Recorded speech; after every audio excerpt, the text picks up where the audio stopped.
پورے معاملے میں۔ اب آصف رشید آپ کو بتائیں گے کہ موسم کا مزاج کس طریقے کا ہے اور محکمہ موسمیات کی نے اپنی تازہ ترین رپورٹ کے اندر کیا کچھ کہا ہے اور کس طریقے کا نظام موسم کا بدل رہا ہے جموں کشمیر کے اندر۔ اس وقت پہلے صورتحال یہ ہے کہ مختلف علاقوں سے خبریں ہیں جہاں تیز بارش ہوئی ہے اور کچھ ایک علاقوں میں ہو رہی ہے۔ کپواڑہ، اچھبل، اننت ناگ کے بیشتر حصوں کے اندر اور جنوبی کشمیر کے دیگر علاقوں سے بھی اس وقت خبریں ہیں۔ سری نگر میں بھی ہلکی بوندا کچھ ایک علاقوں میں ہوئی ہے جو شروعاتی دور میں رپورٹس آئیں، اور محکمہ موسمیات نے مزید آج پیشن گوئی کر دی ہے کہ 28 تاریخ تک فی الحال ایسی صورتحال سے گزرنا ہوگا، یعنی مزید بارشوں کی پیشن گوئی کر دی گئی ہے۔ لیکن آپ جون سے اب تک دیکھیں گے تو جولائی کا مہینہ بھی ختم ہونے جا رہا ہے۔ نہ صرف ان 2 مہینوں کے دوران بارشیں ہوئیں، لینڈ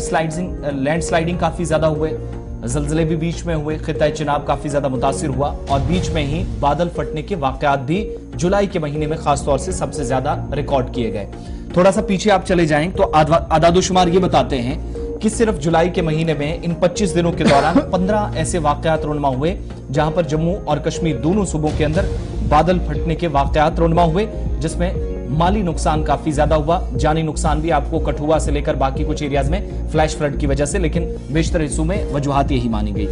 تھوڑا سا اور آگے جائیں تو 24 گھنٹے پہلے جو کپواڑہ کے اندر ہوا، ایک مسجد کو نقصان، گاڑی کو نقصان، کچھ رہائشی مکانات کو نقصان، اس کا ذکر کرتے ہوئے بھی دور دراز علاقوں میں 28 تاریخ تک جب تک بارشیں ہیں مزید ایسی صورتحال بن سکتے ہیں اور فلیش فلڈ کا خطرہ بھی چلا نہیں ہے، یہ انتظامیہ نے پھر سے کنفرم کر دیا۔ نمبر 1۔ نمبر 2، جن علاقوں کے اندر نقصان ہوا ہے، جہاں پر چونکہ باغات کو کافی زیادہ نقصان پہنچا، کچھ رہائشی ڈھانچوں کا نقصان پہنچا، بہت سارے علاقوں سے لوگ منتقل کرنے پڑے، جموں کے اخنور سے لے کر کشمیر کے کپواڑہ تک، ان ایریاز کے اندر جو متاثرین ہیں وہ انتظامیہ سے اب اس مہینے کے دوران جو تباہی دیکھی گئی ہے معاوضے کا بھی مطالبہ کر رہے ہیں، مالی امداد انہیں فراہم کی جائے، اس کی بھی مانگ کر رہے ہیں۔ لیکن جب آپ اعداد و شمار کو دیکھتے ہیں تو یہ مہینہ اب تک کے 7 مہینوں میں سب سے خطرناک ثابت ہوا ہے۔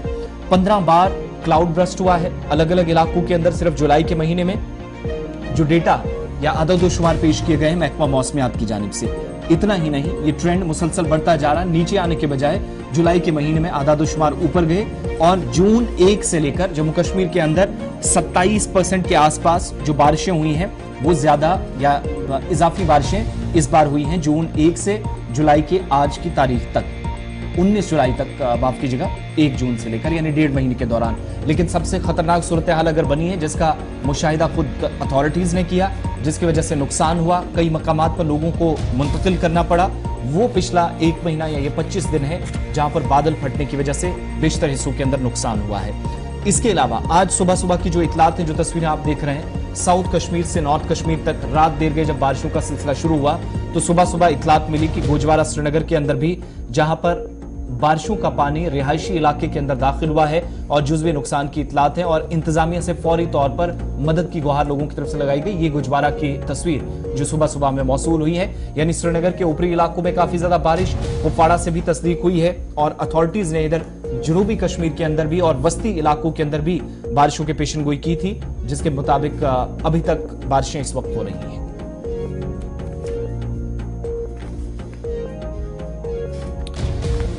تو آئندہ کچھ دنوں کے دوران بادل پھٹنے کے مزید واقعات اور فلیش فلڈز آ سکتے ہیں، لہٰذا لوگ جن مقامات پر ہیں، اگر آپ کو لگتا ہے کہ محفوظ مقامات پر ہیں تو اتھارٹیز نے کلیئر کر دیا ہے کہ پھر گھروں سے باہر غیر ضروری طور پر نقل و حرکت نہ کریں، مال مویشی کو ان علاقوں سے دور رکھیں جہاں پر خطرہ کافی زیادہ ہے، کیونکہ جولائی کا مہینہ تباہ کاریاں اب تک 15 سے 20 ایسے واقعات کے ساتھ چھوڑ کر گیا ہے جو ہمارے سامنے ہیں۔